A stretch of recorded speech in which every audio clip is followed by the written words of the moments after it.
ఈ కేజీబీవీ అనే హాస్టల్ ఏ రోజైనా దీని మీద వెళ్ళడం కానీ అక్కడ తరచూ ఫుడ్ పాయిజన్ జరుగుతుందని చెప్పినా ఏ రోజైనా మీరు వెళ్ళడం కానీ మీ ప్రజాప్రతినిధులు వెళ్ళడం కానీ పర్యవేక్షించడం కానీ దీని మీద ఏదైనా ఒక నోట్ తయారు చేయటం కానీ వీళ్ళ మీద ఏదైనా యాక్షన్ తీసుకోవటం కానీ ఏమన్నా ఉందా?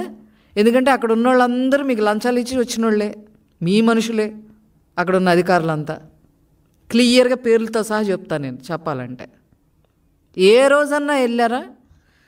తర్వాత అదే రాయలసీమలో కదిరిలో జగనన్న గోరుముద్ద తిని 20 మంది విద్యార్థులకు అస్వస్థత కదిరిలో జరిగింది. ఎప్పుడు 26/11/2022లో జరిగింది. దీనికి ఆయన సమాధానం చెప్తారా జగన్మోహన్ రెడ్డి గారు? అదేవిధంగా 16 మంది గిరిజన విద్యార్థులు ఎక్కడ? ఇది రాజానగరంలో. ఇది ఎప్పుడు? మార్చి 7వ తారీఖు 2021. దీని మీద అసలు ఏదైనా రిపోర్ట్ తయారు చేయడం, క్యాబినెట్లో డిస్కస్ చేయటం కానీ, అట్లీస్ట్ అసెంబ్లీలో డిస్కస్ చేయటం కానీ, లేదా ఆ సంబంధిత అధికారులని సస్పెండ్ చేయటం కానీ, విచారణ చేయటం కానీ ఏమన్నా చేశారా అని అడుగుతున్నా. ఇక అన్నిటికన్నా ఇంకా బ్లాక్ బస్టర్ ఇంకోటి చెప్తా. కలుషిత ఆహారం తిని 30 మంది విద్యార్థుల అస్వస్థ అమలాపురం రూరల్లో జరిగింది. అయినా కూడా ప్రభుత్వం పట్టించుకోవట్లేదు అని చెప్పి 22 ఏప్రిల్ 2022లో మీ సాక్షి పేపర్లో వేశారమ్మా. సాక్షి పేపర్లో వేశారు. ఇది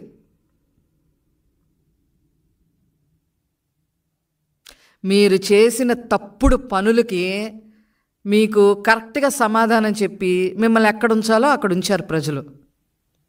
ఏమీ లేకపోయినా కూడా శవరాజకీయాలు చేయడానికి మీకు పనిపాట లేదా అని వైసీపీ నాయకుల్ని, ముఖ్యంగా జగన్మోహన్ రెడ్డి గారిని అడుగుతున్నాను నేను.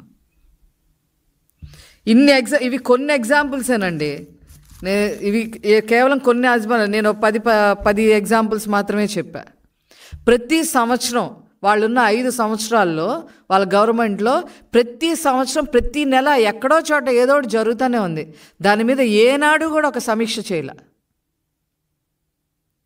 ఆఖరికి మీరు ఇచ్చిన చిక్కీలు తర్వాత అవి ఎక్స్ట్రా బిస్కెట్లని అయ్యని ఇస్తే వాటిల్లో పురుగులు దొరికాయి.